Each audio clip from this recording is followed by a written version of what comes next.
Live from Fargo and serving you on TV, online, and on the go. This is Valley News Live at 10.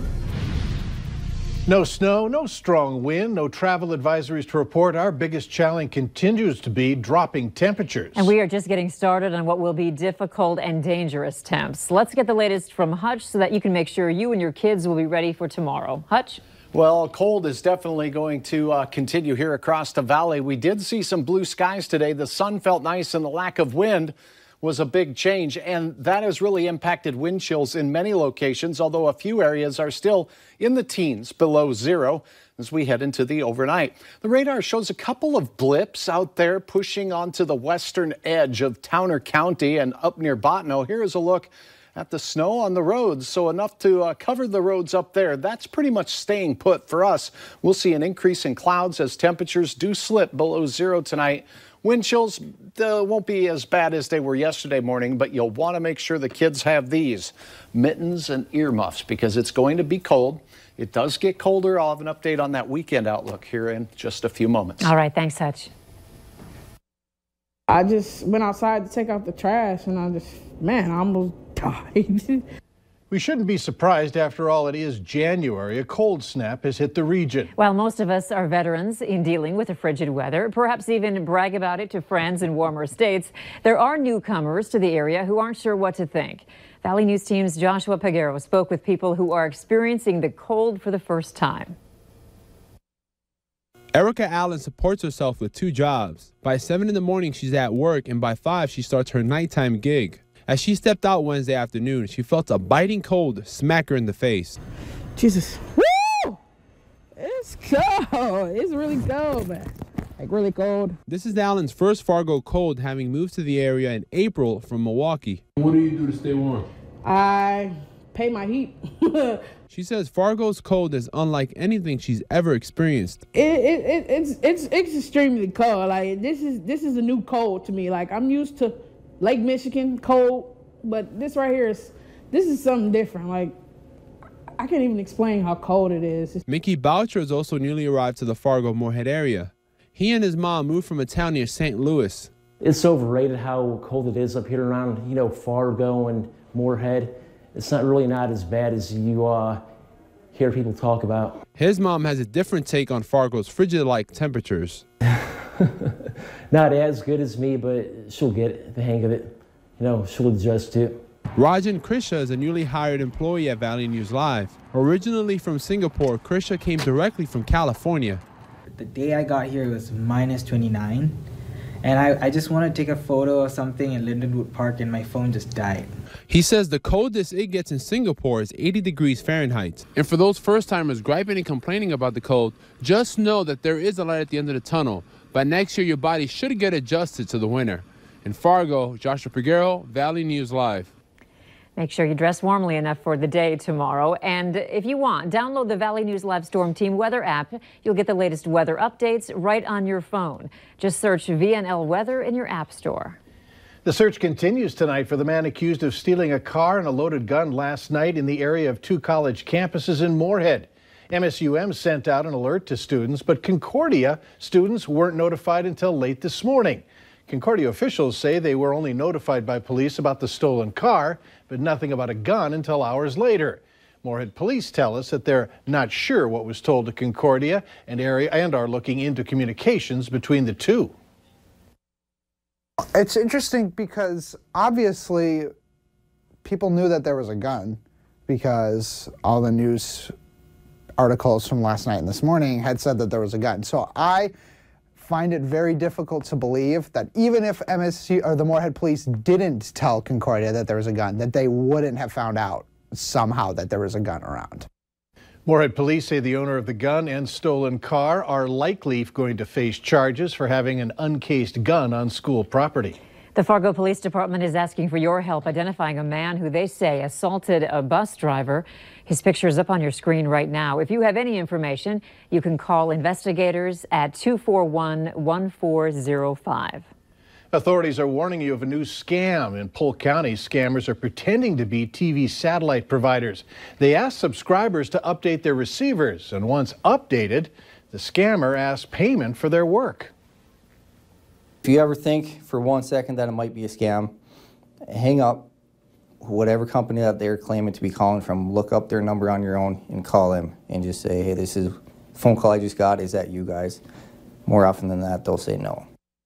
Also remember that you should never give out personal information such as social security number, banking information, or your checking account.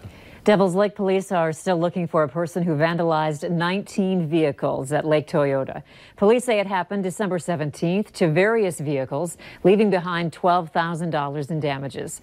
Officials recently shared video of a man who was questioned in the case, but he has since been cleared.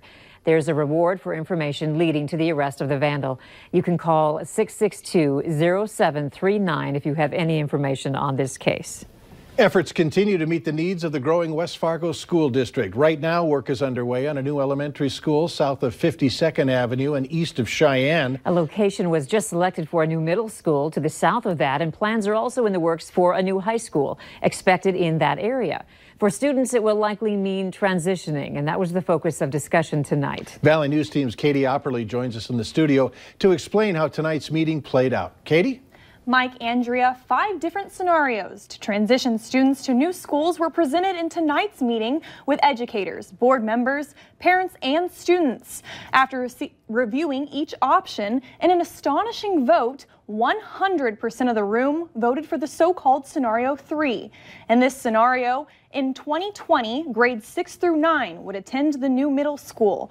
In 2021, 9th and 10th graders would transition to the new high school, and from there, the school would slowly grow each year as new freshman class would come in.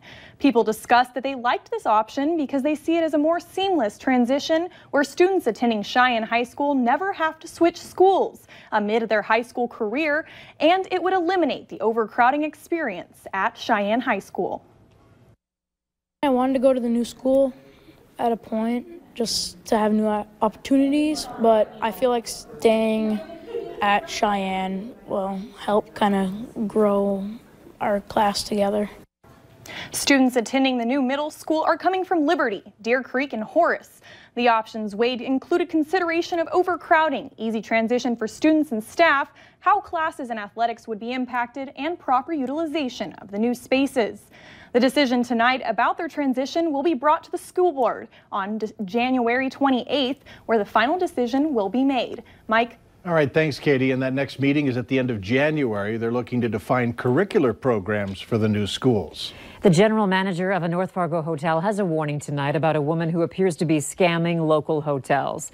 The GM, who didn't want to tell us his name or his hotel, sent us a surveillance photo of the woman in question. He says last week he got a call from a woman claiming to be a pastor at the United Church of Christ in Warren, Minnesota. The woman claimed to know someone who was involved in a house fire and needed a place to stay. The manager said she sounded convincing, so he charged her $59 a night instead of the standard $129. The woman stayed 5 nights, and when she checked out, they realized she never intended to pay. The general manager says he never filed a report with police because he felt nothing could be done. He wants others in the area to be on the lookout for this woman. A man from Georgia was arrested and charged with planning a terrorist attack against the White House and other federal buildings in Washington, D.C. Officials say Hasher Jalal Tahib, 21 years of age, of Cummings, Georgia, was arrested in Gwinnett County, Georgia, on Wednesday and appeared briefly in court in downtown Atlanta in the case brought by the FBI and the Joint Terrorism Task Force. Tahib was charged with intent to destroy by fire or explosive buildings owned by the U.S., including the White House. Today, the Joint Terrorism Task Force partners, which is led by the FBI, arrested Hasher Tahib, 21 years old, of Cumming, Georgia, after a thorough investigation into his plans to attack federal buildings. As articulated in the affidavit which supports the criminal complaint filed today, his alleged intent was to attack the White House and other targets of opportunity in the Washington, D.C. area. According to the criminal complaint, an anonymous tip was reported to law enforcement there in March of 2018. The tipster stated that Tahib had become, quote, radicalized, changed his name, and made plans to travel abroad. A popular online game with more than 200 million users has been hacked.